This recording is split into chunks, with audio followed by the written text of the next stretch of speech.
Beautiful. Thank you. I have to go like this a lot. So as you heard, my name is Jill De La Hunt, and it is lovely to see the familiar faces and also new spiritual friends, and I feel very welcome, so thank you.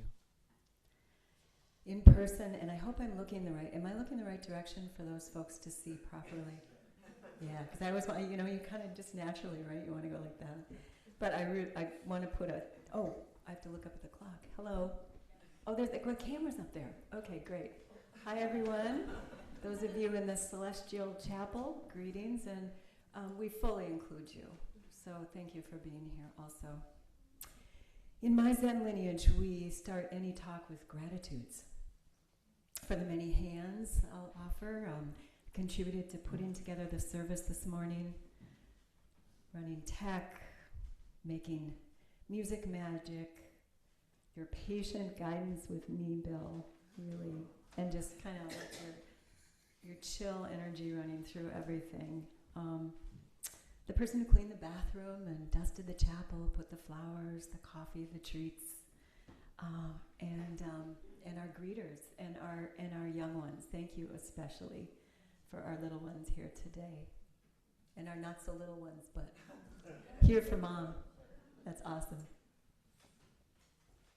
And this chapel is also a spiritual home for me because you all have generously hosted our Island Insight meditation community here for many years, and we deeply, deeply appreciate it.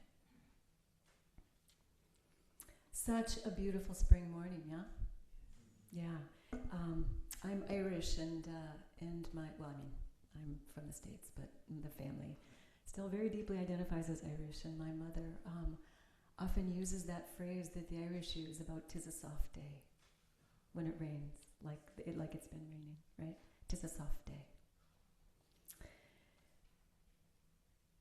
And has everyone heard or seen not only the beautiful lilacs blooming, but the orioles are back, the hummingbirds, those amazing little catbirds.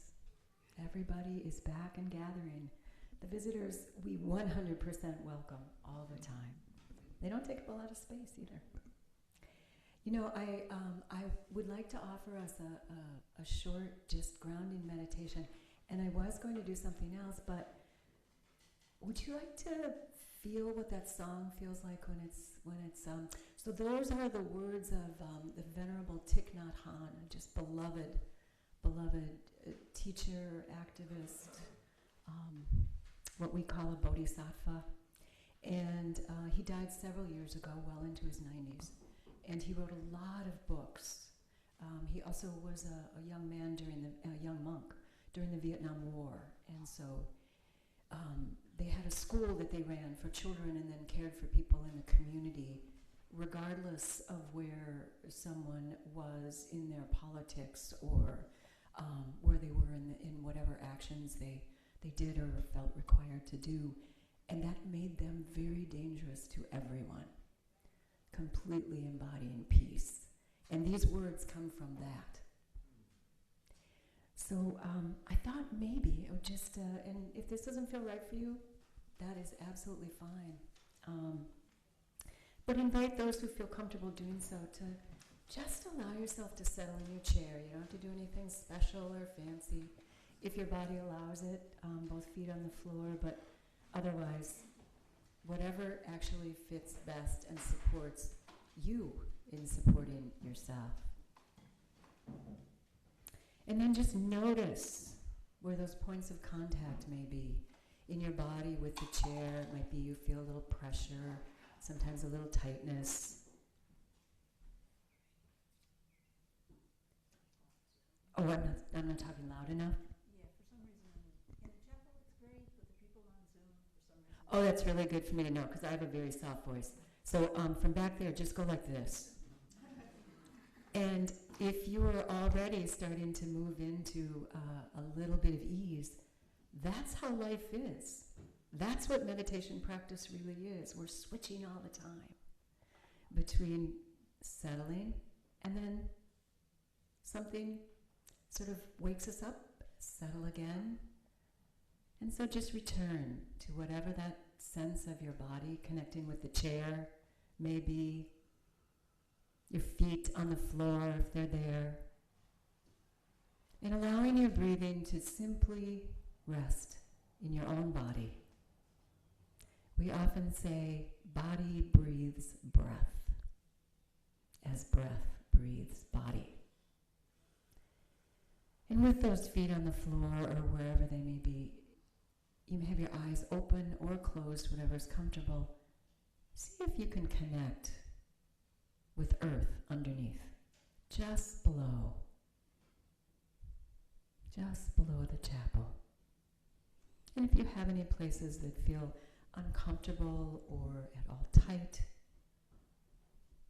breathe into them, adjust as needed. Hearing sounds. Perhaps there are smells you notice. Even if your eyes are closed, a sense of light and dark.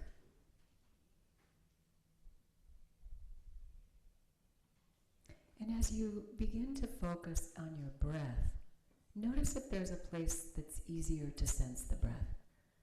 Sometimes it's just below the nose or maybe in the throat. Could be in the chest or in the belly. Sometimes it's expanding the rib cage. This is your home. This is your breath. And when the mind may start to wander off, you just bring it back to wherever you notice the breath. And as you feel that rhythm of breathing in and breathing out, on the in-breath you might say, I'm breathing in. And on the out-breath, just kind of barely noticing, I'm breathing out.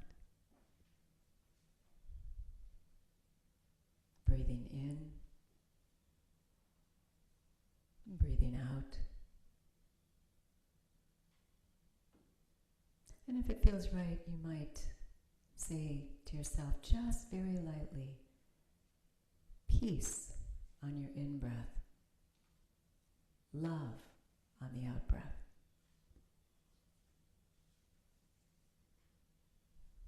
At your own rhythm. We'll do this for just a few rounds of breath.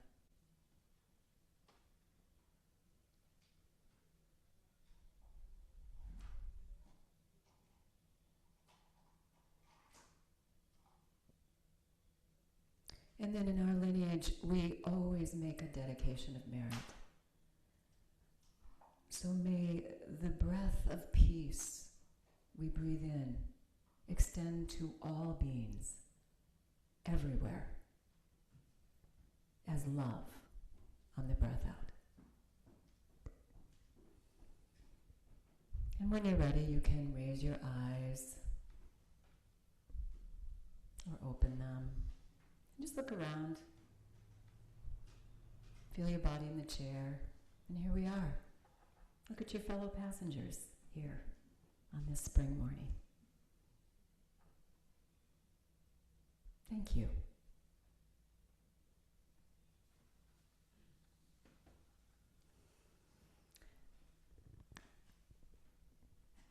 You know, I also notice, I was recalling at times that this part of the service has been called a message.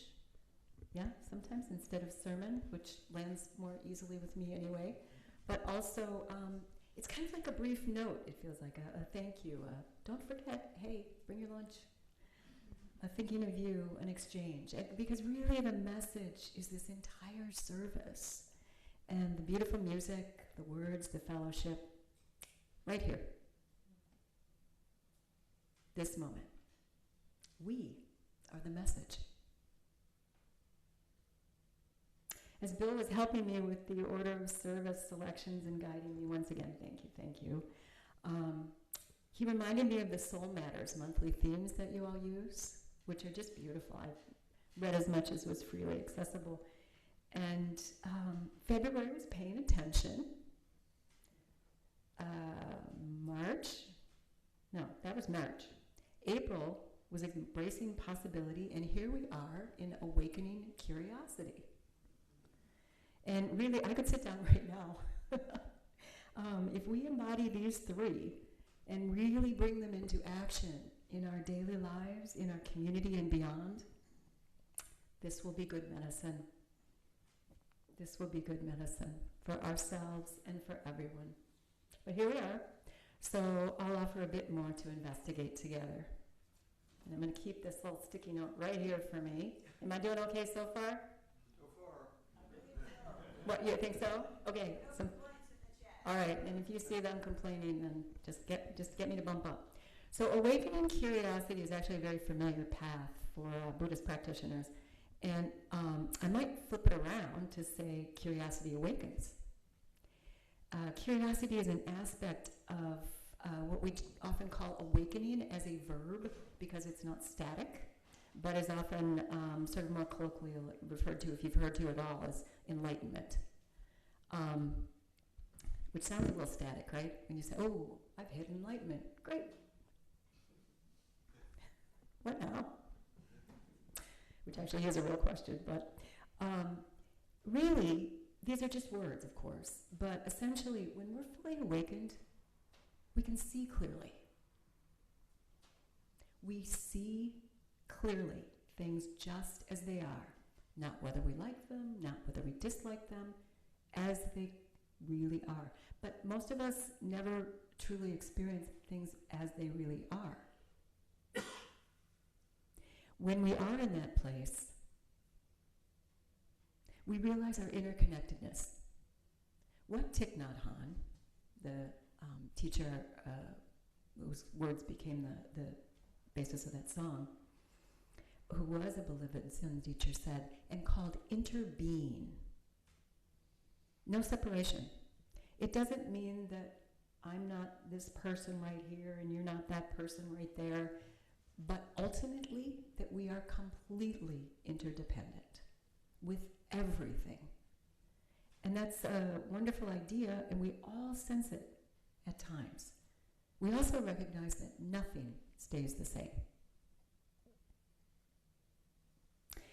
And when this is actually just how it is, we naturally embody and live from wisdom and compassion. All of this is already here. We are this. There's nothing to have to get or to achieve. And we all experience moments of awakening. So for me, and I did have to scrub dirt, really look twice this morning to make sure I was presentable, was in the garden yesterday a lot and shoveling and doing all those things. And something just caught my eye and I looked up, and it was the brilliant orange of a male oriole. First one of the seasons. And for a moment, everything dropped. And then it came back. I started describing to myself, oh, this is the first one, blah, blah, blah. Look how bright those, blah, blah, blah, blah, blah. And back it all came, because that's what happens. But for just that brief second, heart opening. It's that non-special, really. It's just natural. But most of the time, for most of us, we miss these moments. And they're not stabilized in the mind in the way that we understand it in our practice. So they're a lot more like firefly flashes. But we all have them. And little ones have them a lot more. We have to develop the capacity to notice what's already here, if that makes any sense. And as Venerable Zen teacher Suzuki Roshi remarked to his students, each of you is perfect as you are, and you could use a little improvement. So there are many ways to go about that little improvement that Suzuki Roshi was talking about. And of course, Buddhism does not have a rock on that. Every spiritual tradition, countless secular pathways, all can guide us. There is an apt observation that Buddhists love lists, and it's true, we do. There's 2 of this, 3 of that, 4 of this, 5 of those. And one such list is the 7 factors of enlightenment. And it's sort of a toolkit, kind of like your Leatherman kit of essence qualities that cultivate awakening. And one of those qualities is investigation. And curiosity is a central element of investigation, which is considered to be an energizing factor. That makes sense, right? When we're interested in something, we get curious about it. It gets brighter. Things get brighter. It energizes us. It's an antidote to dullness, to boredom. It's an antidote to feelings of being cut off and separated. Interestingly, curiosity also helps us look at things we would rather not see. The things we turn away from in ourselves, those deep places of hurt or shame or non-belonging, feeling unlovable, and what we see around us or don't see. What we're looking for here is not simply cultivating curiosity about what we perceive to be out there, but also what's in us. Remember that non-separation part? With the energy of curiosity, we can be open to what we are inclined to turn away from. And we can get better at doing this with kindness, with that gentleness, because that's what is naturally there underneath all of this. In a nod to today, it's like a mother or a caregiver would with a baby. Maybe you see where I'm going with this. Cultivating curiosity can help to build bridges, to build community. When I'm not turning away from the hard places in myself, and when I'm not projecting them onto another and creating the other, I create more possibility to become a little more open, to see a little more clearly, to see that I'm not alone in this hurt, this anger, this powerlessness, this wish for something else. We have a practice in my Zen tradition, they're actually vows, among vows that we take, and they are called the 3 tenets. The first is not knowing. In a phrase, it means not having fixed ideas. It's deeply radical, not having fixed ideas about anything. The second is bearing witness, and this is not a passive. It's an active capacity to turn toward rather than turning away from suffering in all its forms. And the third, which arises from the other two and is interdependent, is arising compassionate action, which might look like doing something, or it might look like being something, simply walking alongside, depending on what serves. We could spend a long time talking about these, and at least, in my case, more than one lifetime practicing them. But for now, you can see how vital this not knowing can be for cultivating curiosity. Suzuki Roshi had another teaching. Some of you may have heard of it. It's pretty well known in certain ways. Beginner's mind. Anybody ever heard of beginner's mind? Yeah, I've got some nods. The phrase that he said, it actually opens a book that was very influential a long time ago. In the beginner's mind, there are many possibilities. In the expert's mind, there are few. There's a teaching story about a Zen teacher and a professor of Buddhist studies sitting down together for tea. The professor is explaining his theories and history and philosophy to the Zen teacher. Then the Zen teacher pours tea into the professor's cup and pours it and pours it and pours it until it's all over the table. And the professor is flummoxed and said, "Stop, why are you doing this?" And the teacher replies, "Like this cup, you are already full of your own ideas. How can you learn until you first empty your cup?" Maybe you see where this is going. I don't know if you saw the thing, I think it says it at the top, that curiosity saved the cat. That saying, curiosity killed the cat, apparently originated from an earlier source. It was actually a play by Ben Jonson back in the good old 1598s. And apparently, Will was one of the actors. We know his last name, right? The saying actually was, care will kill the cat. Care will, apostrophe. Care will kill the cat. And in those days, care referred to worry or sorrow rather than to care itself. And blame the Irish for the shift to curiosity, warning us about sticking our noses in other people's business. It's a good point, but can be taken too far. In fact, curiosity, practicing not knowing, can build bridges, can cultivate community, be a step in learning not to turn away from one another. asking intentional questions that may find common ground, not aiming for persuasion or agreement, but simply communicating. When we cultivate the capacity to see into our own heart spaces, we also increase the capacity to meet others from a place of beginner's mind. And I was thinking for myself, and these are my own voice words, how could they think that? How could they buy that? The difference in energy from actually asking someone, and how did you come to that? Tell me. This better allows us to be able to bear witness to ourselves and to the turning away. Monica Guzman, who is a central part of a dialogue organization called Braver Angels that facilitates dialogue across political, racial, social, economic divides, works with a process that she calls rehumanizing each other, moving from dehumanization to rehumanization. Her book, I Never Thought of It That Way, is worth reading. She recognizes that this country has a long history of not acknowledging the basic humanity of many people, and primarily those who are Black, brown, and indigenous. She herself is an immigrant from Mexico, came to the U.S. as a child. She's not advocating for whitewashing or entering conversations that simply are not safe. She just says, sometimes where I sit, it's a place where I can see the pain, where others see the politics.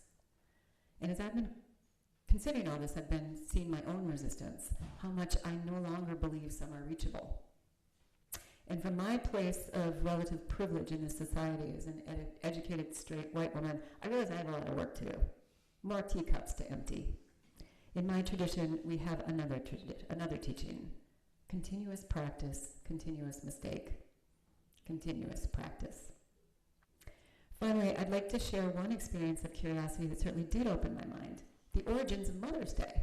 And I'm sure many of you know about this.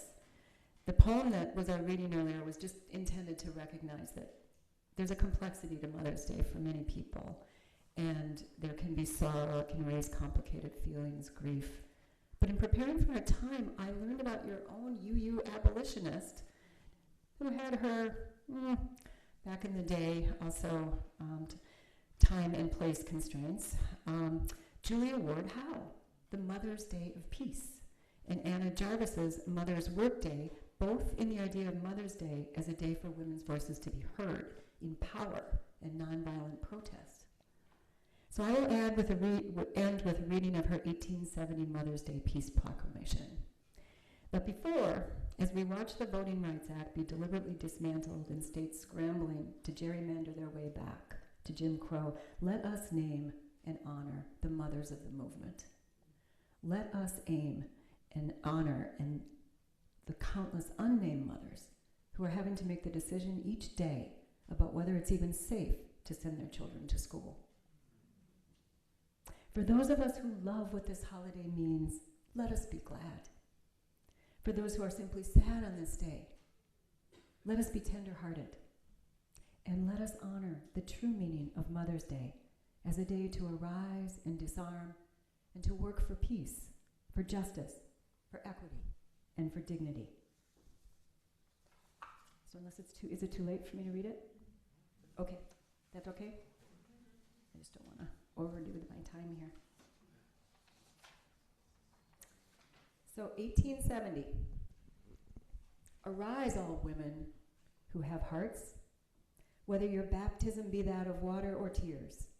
Say firmly, we will not have great questions decided by irrelevant agencies. Our husbands shall not come to us reeking with carnage for caresses and applause. Our sons shall not be taken from us to unlearn all that we've been able to teach them of charity, mercy, and patience. We women of one country will be too tender to those of another country to allow our sons to be trained to injure theirs. From the bosom of the devastated earth, a voice goes up with our own. It says, disarm, disarm. The sword is not the balance of justice. Blood does not wipe out dishonor, nor violence indicate possession. As men have often forsaken the plow and the anvil at the summons of war, let women now all leave all that may be left of home for a great and earnest day of council. Let them meet first as women to bewail and commemorate the dead.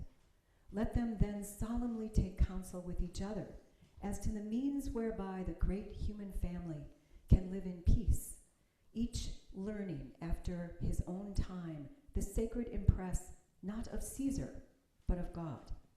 In the name of womanhood and of humanity, I earnestly ask that a general Congress of women, without limit of nationality, be appointed and held at some place deemed most convenient and at the earliest period consistent with its objectives, to promote the alliance of the different nationalities, the amicable settlement of international questions, and the great and general interests